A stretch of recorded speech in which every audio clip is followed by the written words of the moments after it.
ಪ್ರತಿನಿತ್ಯ ಉಲ್ಲಂಕಲ್ ಅಂತ ಜಾಗರಣ ಆಗ್ಬಿಟ್ಟಿದೆ. ಮುನಾಜಿ ಅನ್ನತಕ್ಕಂಥ ಒಬ್ಬ ಮಹಾನ್ ಭ್ರಷ್ಟನ ಇದು ಪ್ರಸ್ತಾಪ ಆಗ್ತಾ ಇದೆ. ಅಂಬೇಡ್ಕರ್ ಸ್ಟ್ಯಾಚ್ಯೂ ಹೆಸರು ಹೇಳ್ಕೊಳ್ಳೋದು, ಮತ್ತೆ ದಲಿತರನ್ನ ಎತ್ಕೊಟ್ಟೋದು, ಈ ವಿಚಾರದಲ್ಲೂ ರಾಜಕಾರಣ ಮಾಡ್ತಾರಲ್ಲ. ಅಂಬೇಡ್ಕರ್ ವಿಚಾರದಲ್ಲಿ ಅಂಬೇಡ್ಕರ್ ಹೆಸರು ಹೇಳ್ಕೊಂಡು ಜೀವನ ಮಾಡ್ತಾ ಇರೋರು, ಅಂಬೇಡ್ಕರ್ ಸ್ಟ್ಯಾಚ್ಯೂ ವಿಚಾರದಲ್ಲಿ ಕೂಡ ರಾಜಕೀಯ ಮಾಡ್ತಾರಲ್ಲ ಅಂತ ತುಂಬಾ ಬೇಸರ ಆಗಿದೆ ನಮ್ಗೆ. 16 ವರ್ಷಗಳ ಹಿಂದೆ ಗಾರೆ ಕೆಲಸ ಮಾಡ್ಕೊಂಡು ಬಿದ್ದಿದ್ದು ಪುಡಿ ರೌಡಿ, ಅವನೇನು ಕೆಲ್ಸಕ್ಕೆ ಬಾರ್ದು, ಅವನು ಮುನಿ ಆಂಜಿನಪ್ಪ ಅಂತ. ಬಸವಾಸ್ಪುರ ಅಲ್ಲಿ ಆ ಊರಿಗೆ ಕಾಲಿಡ್ತಾನೆ ಒಬ್ಬ ರೌಡಿ ಶೀಟರ್. ಅವನು ಊರಲ್ಲಿ ಚೇಡ್ತಾನೋ ಅಲ್ಲೆಲ್ಲ ಬೆಂಕಿ ಇಕ್ಕೋದು, ಸವರ್ಣೀಯರು ದಲಿತರು ಅಣ್ಣ ತಮ್ಮರು ಇದ್ದಂಗೆ ಅವ್ರನ್ನ ಬೇರೆ ಮಾಡೋದೇ ಒಂದು ಉದ್ದೇಶ. ಹೊಟ್ಟೆಗಿಲ್ಲ ಅಂತ ಪರಿಸ್ಥಿತಿಯಲ್ಲಿ ಇದ್ದಕ್ಕಂಥವನು ಈಗ ಐಷಾರಾಮಿಕಾರಗಳಲ್ಲಿ ಓಡಾಡ್ತಾ ಇದ್ದಾನೆ. ಇಲಾಖೆಯಲ್ಲಿ ಹೋಗಿ ಪೋಸ್ಗಳು ಕೊಡೋದು, ರಾಜಕಾರಣಿಗಳಿಂದ ಪೋಸ್ ಕೊಡೋದು. ಬೇರೆ ಮಾಡೋ ಉದ್ದೇಶ ಏನಂದ್ರೆ ಅದರಿಂದ ಏನಿದೆ ಅಂದ್ರೆ ನಮ್ಮವ್ರನ್ನ ಬಳಸ್ಕೊಂತಾನೆ, ನಮ್ಮವ್ರನ್ನ ತೋರಿಸ್ತಾನೆ, ಕಷ್ಟಕ್ಕಂತ ಅಲ್ಲಿ ಸವರ್ಣೀಯರ ಹತ್ರ ಶಾಮೀಲ್ ಆಗ್ಬಿಡೋದು, ಅವ್ರ ಹತ್ರ ಲಕ್ಷಗಳು ಹೊಡೆದು ಬಿಡೋದು, ದುಡ್ಡು ಮಾಡೋದು, ಇನ್ನೊಂದು ಮತ್ತೊಂದು ಜೀವನ ಅಭ್ಯಾಸ. ದಲಿತರನ್ನ ಎತ್ಕಟ್ಟೋದು, ಮತ್ತೆ ಸವರ್ಣರ ಮೇಲೆ ದಲಿತರನ್ನ ಎತ್ಕಟ್ಟೋದು, ಅಟ್ರಾಸಿಟಿ ಆಗ್ತೀನಿ ಅಂತ ಹೇಳೋದು, ಇದು ಶಾಂತಿ ಭಂಗ ಮಾಡಿ ದಲಿತ ಜಾತಿಗೆ ಅವಮಾನ ಮಾಡ್ತಾ ಇದ್ದಾನೆ. ದಲಿತನಂತಾನೆ ಕೆಳಗ್ ಬಿದ್ದ ಅಂಬೇಡ್ಕರ್ ಅಂತಾನೆ, ಮೇಲೆ ಇದ್ರು ಗಾಂಧೀಜಿ ಅಂತಾನೆ.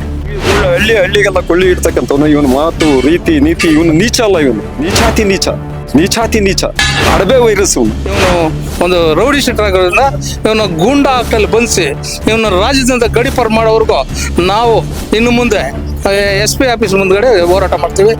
ಈಗಾಗಲೇ ನಾವು IG ಸಾಹೇಬ್ರಿಗೆ ಏನು ಲೆಟರ್ ಕೊಡ್ತೀವಿ. ಇವನಿಂದ ಇಡೀ ಜಿಲ್ಲೆ ತುಂಬ ಶಾಂತಿ ಬಂದಂಗೆ ಆಗ್ತಾ ಇದೆ, ಜನಗಳಿಗೆ ಅನ್ಯಾಯ ಆಗ್ತಾ ಇದೆ, ಜನಗಳನ್ನ ಎತ್ತುಕಟ್ಟಿ ಈ ರೀತಿ ಮಾಡ್ತಾ ಇದ್ದಾನೆ. ಇವನ್ನ ಗಡಿಪಾರು ಮಾಡಿ ಅಂತ ಲೆಟರ್ ಕೊಟ್ಟಿದ್ದೀವಿ. ವೇಮಗಲ್ ರಮೇಶ್ ಅಂತ, ಕರ್ನಾಟಕ ದಲಿತ ಸಂಘ ಸಮಿತಿ ಕೋಲಾರ ಜಿಲ್ಲಾ ಸಂಚಾಲಕ. ಈ ಪ್ರೆಸ್ ಮೀಟ್ ಕರೆಯೋದ್ರ ನಿಮ್ಮ ಉದ್ದೇಶ ಏನು ಸರ್? ಈ ಉಲ್ಲಂಕಲ್ ಗ್ರಾಮದಲ್ಲಿ ಎಲ್ಲ ಇವುಗಳನ್ನು ನೋಡ್ತಾ ಇದ್ದೀವಿ ನಾವೀಗ. ಸೊ ಸಾಮಾಜಿಕ ಜಾಲತಾಣಗಳಲ್ಲಿ ಬಹಳಷ್ಟು ವಿಡಿಯೋಗಳು ಹರಿದಾಡ್ತಾ ಇದ್ದಾವೆ. ಅದರಲ್ಲಿ ಮುನಾಂಜಿ ಅನ್ನತಕ್ಕಂಥ ಒಬ್ಬ ಮಹಾನ್ ಭ್ರಷ್ಟನ ಇದು ಪ್ರಸ್ತಾಪ ಆಗ್ತಾ ಇದೆ. ಮುನಾಂಜಿ ಅವನ ಹಿನ್ನೆಲೆ ಏನು ಅಂತ ಸಾಮಾನ್ಯವಾಗಿ ಎಲ್ರಿಗೂ ಗೊತ್ತಿದೆ. 16 ವರ್ಷಗಳ ಹಿಂದೆ ಗಾರೆ ಕೆಲಸ ಮಾಡ್ಕೊಂಡು ಬಿದ್ದಿದ್ದು, ಒಂದು ಹೊಟ್ಟೆಗೆ ಇಟ್ಟಿದ್ರೆ ಇಲ್ಲ, ಹೊಟ್ಟೆ ಬಟ್ಟೆಗಿದ್ರೆ ಹೊಟ್ಟೆಗಿಲ್ಲ ಅಂತ ಪರಿಸ್ಥಿತಿಯಲ್ಲಿ ಇದ್ದಕ್ಕಂಥವನು ಈಗ ಐಷಾರಾಮಿಕಾರಗಳಲ್ಲಿ ಓಡಾಡ್ತಾ ಇದ್ದಾನೆ. ಈ ಐಷಾರಾಮಿ ಜೀವನ ಅವನಿಗೆ ಎಲ್ಲಿಂದ ಬರ್ತು ಅಂತ ಅಧ್ಯಯನ ಮಾಡ್ಕೊಂಡು ಹೊರಟಾಗ ಇವನು ಒಂದು ಹಳ್ಳಿಗೆ ಹೋಗೋದು, ಒಂದು ಹಳ್ಳಿನಲ್ಲಿ ಒಂದು ಅಂಬೇಡ್ಕರ್ ಸ್ಟ್ಯಾಚರ್ನ ಕಟ್ಟೋದು, ಒಂದು ಗೋಡೆ ಮೇಲೆ ಬರವಣಿಗೆ ಬರ್ಸೋದು, ಮತ್ತೆ ರಾತ್ರಿ ಹೋಗೋದು, ಅವನು ಅದನ್ನೇ ತಳ್ಳಾಕೋದು, ಇವನೇ ತಳ್ಳಾಕೋದು ಮುಸುಕುದಾರಿ ವೇಷಿಯಾಗಿ. ಮತ್ತೆ ಆ ಊರಲ್ಲಿ ಇರ್ತಕ್ಕಂಥ ಎಲ್ಲ ಹರಿಜನರನ್ನ ಒಟ್ಟುಗೂಡಿಸ್ಕೊಂಡು ಕಂಪ್ಲೇಂಟ್ ಮಾಡಿಸೋದು, ಮತ್ತೆ ಹರಿಜನರ ಪರವಾಗಿ ಹೋಗೋದು, ಮತ್ತೆ ಸವರ್ಣೀಯರ ಒಟ್ಟಿಗೆ ಮಿಂಗಲ್ ಆಗ್ಬಿಟ್ಟು ಸವರ್ಣೀಯರು ಒಟ್ಟಿಗೆ ವ್ಯಾಪಾರ ಮಾಡ್ಕೊಂಡು ಸುಮಾರು ಲಕ್ಷಾಂತರಗಳು ಲೂಟಿ ಮಾಡ್ಕೊಂಡು ಅಲ್ಲಿನ ಊರಿನ ದಲಿತ ಸಂಘರ್ಷ ಸಮಿತಿಗೆ ಆ ಊರಿನ ದಲಿತ ವ್ಯಕ್ತಿಗಳನ್ನ ತುಳಿಯೋದು. ಹೀಗೆ ಇವನು ಒಂದು ಉದಾಹರಣೆ, ಒಂದು ತಿಪ್ಪೇನಹಳ್ಳಿ ಚೋಳಗಟ್ಟಿಗೆ ಇವನು ಹೆಜ್ಜೆ ಇಟ್ಟ. ಚೋಳಗಟ್ಟದಲ್ಲಿ ಇವನು ಹೆಜ್ಜೆ ಇಡ್ಬೇಕಾದ್ರೆ ಕುರ್ಗಿಗೆ ಹೆಜ್ಜೆ ಇಟ್ಟ. ಹೀಗೆ ಎಲ್ಲ ಊರುಗಳೆಲ್ಲ ಕೆಲ್ಸ. ಚೋಳಗಟ್ಟದಲ್ಲಿ ಒಂದು ಕುಟುಂಬ, ಕೃಷ್ಣಪ್ಪ ಅನ್ನೋ ಕುಟುಂಬ, ಈಗಲೂ 15 ವರ್ಷಗಳಿಂದ ಅವರು ಊರು ಸೇರ್ಲಿಕ್ಕಾಗ್ಲಿಲ್ಲ, ಊರು ಕಟ್ಟಕ್ಕಾಗ್ಲಿಲ್ಲ. ಬೇರೆ ಹಲವಾರು ವೇಮಗಲ್ ಹೋಬಳಿಲಿರ್ತಕ್ಕಂಥ ಎಲ್ಲ ದಲಿತ ಸಂಘಟನೆಗಳೆಲ್ಲ ಕೆಲವರೆಲ್ಲ ಹೋಗಿ ಅಲ್ಲಿ ರಾಜಿ ಪಂಚಾಯತಿ ಮಾಡಿ ಈಗೇನೋ ಸ್ವಲ್ಪ ಅವಕಾಶ ಕೊಟ್ಟಿದ್ದಾರೆ ಅದನ್ನ ಊರಲ್ಲಿ ವ್ಯವಸ್ಥೆ. ಹೀಗೆ ಈ ಹಳ್ಳಿಗೆಲ್ಲ ಕೊಳ್ಳಿ ಇಡ್ತಕ್ಕಂಥವನು ಇವನು ಮಾತು ರೀತಿ ನೀತಿ, ಇವನು ನೀಚ ಅಲ್ಲ, ಇವನು ನೀಚಾತಿ ನೀಚ. ಯಾರು ಇವನು?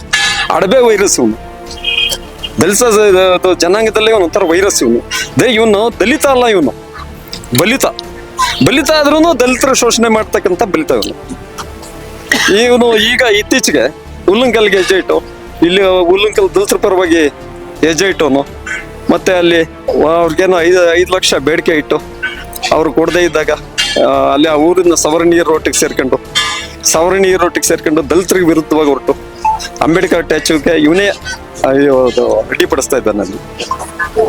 ಹೀಗಾಗಿ ಎಲ್ಲ ಸಂಘಟನೆಗಳು ಸೇರ್ಕೊಂಡು ಈಗ 3ನೇ ತಾರೀಕು ಇದರಿಂದ ಉಲ್ಲಂಕಲ್ಲಿಂದ ಕೋಲಾರಕ್ಕೆ ಕಾಲ್ನಡಿಗೆ ಜೊತೆ ಹೊರಟಿದ್ದಾರೆ. ಈಗ ನಮ್ಮ ಸಂಘಟನೆ ವತಿಯಿಂದನೂ ನಾವು ಅದಕ್ಕೆ ಬೆಂಬಲ ಕೊಡ್ತಾ ಇದ್ದೀವಿ. ನಾವು ಆ ಸಂಘಟನೆಯಲ್ಲಿ ಸಕ್ರಿಯವಾಗಿ ಭಾಗವಹಿಸ್ತಾ ಇದ್ದೀವಿ ಜಾಥಾನಲ್ಲಿ. ಹೀಗಾಗಿ ನಮ್ಮ ಸಂಘಟನೆ ಅವರ ಪರವಾಗಿರ್ತದೆ. ಜೈ ಭೀಮ್. ನಾನು ಕುರಳಿ ಯಲ್ಲಪ್ಪ ಅಂತ, DNS ರಾಜ್ಯಾಧ್ಯಕ್ಷರು. ಏನಿವತ್ತು ಉಲ್ಲಂಕಲ್ಲಲ್ಲಿ ಅಂಬೇಡ್ಕರ್ ಸ್ಟ್ಯಾಚ್ಯೂ ವಿಚಾರದಲ್ಲಿ 4 ತಿಂಗಳಿಂದ ಅದು ಏನು ಮಾಡ್ತಾ ಇದಾರೋ ಅದು ನಮ್ಮ ಗಮನಕ್ಕೆ ಬಂದಿದೆ. ನಾವು ಬಿಟ್ಬಿಟ್ಟಿದ್ವಿ, ಏನಾದ್ರೂ ಮಾಡ್ಕೊಂಡಿಲ್ಲ ಅವ್ರು ಅಂತೇಳಿ ಯಾರೋ ಮಾಡ್ತಾ ಇದ್ದಾರೆ. ನಮ್ಮವರೇ, ನಮ್ಮ ಸಂಘಟನೆಯವರೇ ಮಾಡ್ತಾ ಇದ್ದಾರೆ. ಏನೋ ಮಾಡ್ಕೊಳ್ಳಿ ಅಂತ ಬಿಟ್ಟಿದ್ರಿ ನಾವು. ಈಗ ಅದು ಅತಿ ಇದಕ್ಕೆ ಹೋಗಿದೆ, ಈಗ ಅದು ರಾಜ್ಯ ಮಟ್ಟಕ್ಕೆ ಹೋಗಿದೆ ಆ ಸುದ್ದಿ. ನಮಗೆ ತುಂಬ ಬೇಜಾರಾಯಿತು. ಈ ವಿಚಾರದಲ್ಲೂ ರಾಜಕಾರಣ ಮಾಡ್ತಾರಲ್ಲ, ಅಂಬೇಡ್ಕರ್ ವಿಚಾರದಲ್ಲಿ, ಅಂಬೇಡ್ಕರ್ ಹೆಸರು ಹೇಳ್ಕೊಂಡು ಜೀವನ ಮಾಡ್ತಾ ಇರೋರು, ಅಂಬೇಡ್ಕರ್ ಸ್ಟ್ಯಾಚ್ಯೂ ವಿಚಾರದಲ್ಲಿ ಕೂಡ ರಾಜಕೀಯ ಮಾಡ್ತಾರಲ್ಲ ಅಂತ ತುಂಬ ಬೇಸರ ಆಗಿದೆ ನಮಗೆ. ಆದ್ದರಿಂದ ಈಗ